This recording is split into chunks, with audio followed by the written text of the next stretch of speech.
وبرکاتہ my dear brothers and sisters. آج ہم بات کریں گے حیا کے بارے میں، یعنی ماڈسٹی. عربی زبان میں حیا کا لفظ جو ہے یہ حیات کے ساتھ ملتا جلتا لفظ ہے، سیم روٹ ورڈ ہے ان کا. یعنی کہ حیا جو ہے وہ آپ کو حیات دیتی ہے، آپ کو زندگی دیتی ہے. اور اگر آپ کی زندگی میں حیا ہی نہیں ہے تو یہ بڑی ہی بے معنی اور بے مقصد زندگی بن جاتی ہے.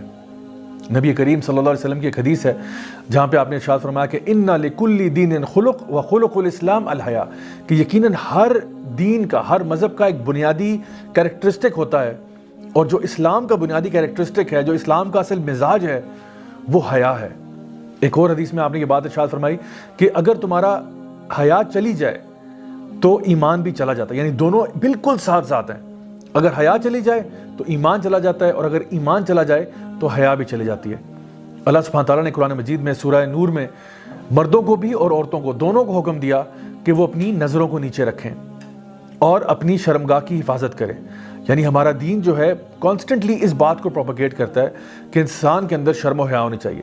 لیکن اگر آپ آج کل کی ماڈرن سوسائٹی کو دیکھیں تو اس میں جو ورڈ شیم ہے اس کو بڑا نیگیٹیولی استعمال کیا جاتا ہے، جیسے کہ شیم آن یو.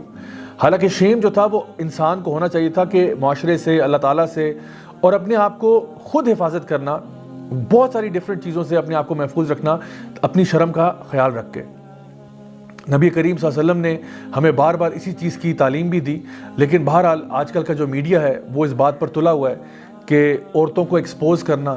یہ ویسٹرن سوسائٹیز جو ہیں وہ ایک طرف تو ویمنز رائٹس کو چیمپئن کرتے ہیں، لیکن یہی وہ لوگ ہیں جو کہ ویمن کو ایکسپلائٹ بھی کرتے ہیں ان دا نیم آف انٹرٹینمنٹ. یعنی اگر آپ نے گاڑی کا بھی ایڈ دینا ہے تو اس میں کسی عورت کو ایکسپوز ضرور کیا جاتا ہے. پوری کی پوری آپ مووی انڈسٹری دیکھ لیں، پوری کی پوری آپ جو ان کی میوزک انڈسٹری ہے اس کو دیکھ لیں، کتنا زیادہ آبجیکٹیفیکیشن کی جاتی ہے عورتوں کی تاکہ وہ اپنی حیا کو چھوڑ دیں. یاد رکھیے کہ حیا جو ہے وہ دو قسم کی ہوتی ہے. ایک تو اچھی حیا ہوتی ہے اور ایک بری حیا ہوتی ہے. اچھی حیا یہ ہے کہ آپ کے دل میں شرم محسوس ہو کہ میں کوئی بھی ایسا کام نہیں کرنا چاہتا جو اللہ اور رسول کے دین کے خلاف ہے. اور بری حیا یہ ہے کہ آپ نیک کام کرنے میں شرما جائیں. یعنی آپ نماز پڑھنے جا رہے تھے، آپ کے دوست یار وہاں بیٹھے ہوئے تھے، لیکن آپ نماز نہیں پڑھنا چاہ رہے. کیوں؟ کہ لوگ کہیں گے کہ اوہ ہو یہ تو بڑا مولوی ہو گیا. یہ غلط بات ہے. یا کوئی یہ کہے کہ تم بہت نیک ہو گئے، ہم بڑے گناہ گار ہیں جو تم اٹھ کے نماز پڑھنے جا رہے ہو. تو کبھی بھی نیکی کو کرنے میں حیا نہیں ہونی چاہیے، لیکن برائی کو کرنے میں لوگوں کی بھی حیا ہونی چاہیے، اور اللہ تعالیٰ سے سب سے زیادہ آپ کو حیا ہونی چاہیے. چاہے آپ اکیلے میں انسان بیٹھا ہو، اس کو معلوم ہو کہ میرا اللہ تو مجھے دیکھ رہا ہے. اس لیے یہ چیز بڑی اہم ہے ہم سب کو فالو کرنے کے لیے. ایک بہت ہی زبردست کتاب ہے سلسلہ مفسدات القلوب شیخ صالح المنجد کی، جس میں وہ دو بہت ہی خوبصورت واقعات کا ذکر کرتے ہیں جو میں آج آپ کے سامنے پیش کرنا چاہتا ہوں. چھوٹی چھوٹی سی دو سٹوریز ہیں. پہلی سٹوری جو ہے وہ ربیعہ بن خطیم کی ہے، جو ہمارے سلف الصالحین میں سے بہت ہی نیک اور متقی شخص ہوا کرتے تھے، اور ان کا لوگ جانتے تھے کہ وہ کتنے تقوی والے ہیں، اللہ سے ڈرنے والے ہیں. تو اس زمانے کے جو یہود تھے انہوں نے یہ فیصلہ کیا کہ اگر ہم چاہتے ہیں کہ مسلمان یوتھ کو کرپٹ کیا جائے، مسلمان یوتھ کو راہ سے ہٹایا جائے، نیک راہ سے، تو اس کے لیے اگر ہم لوگ ربیعہ بن خطیم کو کرپٹ کر لیں گے جو کہ ان کے رول ماڈل ہیں، تو پھر یوتھ کے لیے بھی کرپشن کی طرف جانا آسان ہو جائے گا. تو انہوں نے کیا کیا، اس علاقے کی سب سے خوبصورت لڑکی کو تلاش کیا جو کہ ایک طوائفہ تھی، اور اس کو یہ کہا کہ ہم تمہیں پیسے دیتے ہیں کہ تم جا کے ربیعہ بن خطیم کو اپنی طرف مائل کرنے کی کوشش کرو. وہ لڑکی جو تھی وہ انتہائی خوبصورت تھی. اس نے مسجد کے باہر ویٹ کرنا شروع کیا. ربیعہ بن خطیم وہاں سے نکلتے ہیں، وہ ان کے پیچھے پیچھے چلنا شروع کر دیتی ہے. جب آپ اپنے گھر تک پہنچے تو اس نے پیچھے سے شعر و شاعری میں کچھ زبردست قسم کے کلمات ارشاد فرمائے، اور یہ کہا کہ کیا تم نہیں دیکھنا چاہتے مجھ حسین عورت کی طرف؟ میں تمہارے لیے یوں کر دوں گی، تمہارے لیے ایسا کر دوں گی، تمہاری زندگی میں بہاریں آ جائیں گی، اور بڑی بڑی ایسی پیاری اور خوبصورت باتیں اس نے کرنا شروع کر دیں. اب ایک تو لڑکی خوبصورت ہے، اوپر سے اس کی آواز بہت سریلی ہے، اوپر سے وہ جو کلام پڑھ رہی ہے وہ ایسا ہے کہ جو دل کو پگھلا کے رکھ دے. ربیعہ بن خطیم پیچھے مڑ کے دیکھتے ہیں اور اس کو اشعار میں ہی جواب دیتے ہیں کہ اے عورت، وہ دن کیسا ہوگا جب تیری یہ خوبصورتی چلی جائے گی. وہ دن کیسا ہوگا جب تو دنیا سے چلی جائے گی اور تجھے پھر قبر کے اندر دفنا دیا جائے گا. وہ دن کیسا ہوگا جب منکر اور نکیر تیرے ساتھ قبر میں داخل ہوں گے اور تجھ سے سوال پوچھیں گے، من ربوں کا، بتا تیرا رب کون ہے، ماں دینوں کا، بتا تیرا دین کیا ہے، من نبیوں کا، بتا تیرا نبی کون تھا جس کو تو فالو کرتی تھی. اور اگر تو جواب نہ دے پائی اس دن تو سوچ کہ تیرے ساتھ کیا سلوک ہوگا قبر کے اندر، اور پھر تو اللہ کے سامنے کیسے جائے گی قیامت والے دن. کبھی سوچا تو نے کہ اس دن تیرا کیا معاملہ بنے گا؟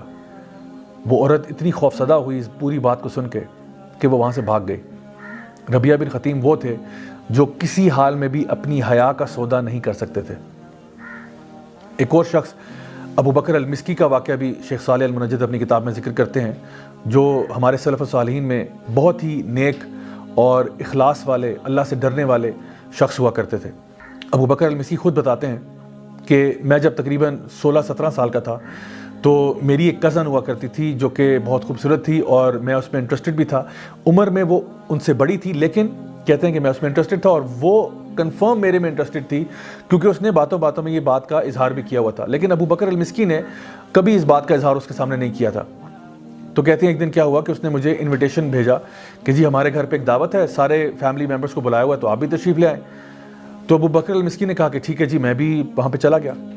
اچھا، جب وہاں پہ جاتے ہیں تو کہتے ہیں کہ میں نے دیکھا کہ وہاں پہ کوئی بھی نہیں تھا سوائے میرے، اور ایک دم سے وہ دروازہ جو ہے وہ بند کر دیا اس نے، اور اس نے مجھے کہا کہ میں تو کب سے اس انتظار میں تھی کہ آپ اور میں اکیلے ہوں۔ ابو بکر المسکی جو اللہ سے بہت ڈرنے والے تھے، ان کو خیال آیا کہ اب میں یہاں سے کیسے نکلوں۔ انہوں نے جواب میں کہا کہ اگر آپ سچ پوچھیں تو میں بھی آپ میں بہت انٹرسٹڈ ہوں، اور مجھے بھی بڑی خوشی ہے کہ ہم دونوں آج اکیلے ہیں اور ایک ساتھ ہیں، لیکن چونکہ میں یہ ایکسپیکٹ نہیں کر رہا تھا، آپ مجھے تھوڑی سی مہلت دیں کہ میں ذرا واش روم سے ہو آؤں اور ذرا فریش اپ ہو کے پھر آپ کے پاس میں آتا ہوں۔ تو اس نے کہا ٹھیک ہے جی، آپ جائیں، اور جب آپ واپس آئیں گے تو میں آپ کا انتظار کر رہی ہوں گی۔ ابو بکر المسکی واش روم جاتے ہیں اور قضائے حاجت کے لیے، اور پھر جو بھی اپنا جو ریفیوج ہے، جو گند بلا ہے، اس کو سارا اپنے اوپر مل لیتے ہیں، اپنے پورے کپڑوں کے اوپر، لباس کے اوپر۔ یعنی بڑا کراہیت والا کام ہے، بڑا ہی آپ سمجھ لیں کہ ایسا کام ہے جو کوئی انسان بھی اس کو کرتے ہوئے اس کو بڑی گھن محسوس ہوگی، اور انتہائی مکروہ کام ہے۔ انہوں نے سارا وہ گندگی اٹھائی اور اپنے کپڑوں پہ مل دی، اور پھر باہر آ کے اس سے پوچھتے ہیں کہ کیا اب بھی تم مجھ سے پیار کرتی ہو؟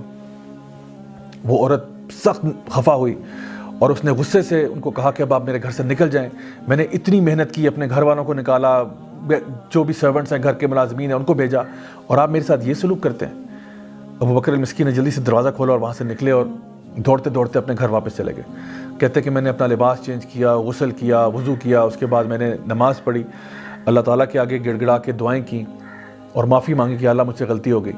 اور کہتے ہیں کہ میں جائے نماز پر گر گیا اور روتا رہا حتیٰ کہ میری آنکھ لگ گئی، اور جب میں صبح اٹھتا ہوں تو فجر کی اذانوں کے اوپر میری آنکھ کھلتی ہے، اور میں جب سمیل کرتا ہوں تو پورے کمرے سے اتنی زبردست خوشبو آ رہی ہے، تو میں حیران تھا کہ یہ خوشبو کہاں سے آ رہی ہے۔ تو کہتے جب میں نے ادھر ادھر دیکھنا شروع کیا تو پتہ چلا کہ میرے اندر سے ہی خوشبو آ رہی تھی۔ اور پھر یہ سٹوری جب اپنے اسٹوڈنٹس کو سنا رہے تھے تو انہوں نے کہا کہ میرے پیارے اسٹوڈنٹس، میری بات غور سے سن لو کہ وہ دن اور آج کا دن وہ خوشبو میرے جسم سے نہیں گئی۔ سبحان اللہ، یہ وہ اللہ کے لوگ تھے جو اس آیت پر ایمان لاتے تھے، اما من خاف مقام ربہ ونہى النفس عن الہوى فإن الجنۃ ہی المأویٰ، کہ جو شخص بھی اللہ کے سامنے پیش ہونے سے ڈرتا رہا اور جس نے اپنے نفس کو قابو کیا تو جنت اسی کے لیے ہے۔ My dear brothers and sisters, یہ وہ لوگ تھے جو اپنی حیا کی اتنی حفاظت کرتے تھے، مکروہ کام بھی کر لیتے تھے حیا کو بچانے کے لیے۔ لیکن آج ایک ایسا دور ہے جب ہم لوگ بے حیائی کی طرف کھنچے چلے جا رہے ہیں۔ یہ وقت آ گیا کہ ہم سوچیں اور غور کریں کہ کیا واقعی ہمارا ایمان اتنا کمزور ہے کہ چھوٹی سی ٹیمپٹیشن کی طرف ہم اپنے ایمان کا سودا کر دیتے ہیں۔ میری دعا ہے کہ اللہ تعالیٰ ہم سب کو باحیا رکھے، ہمیشہ دین اسلام پر چلنے کی توفیق عطا فرمائے، اور ہم سب کو جنت الفردوس والا بنا لے۔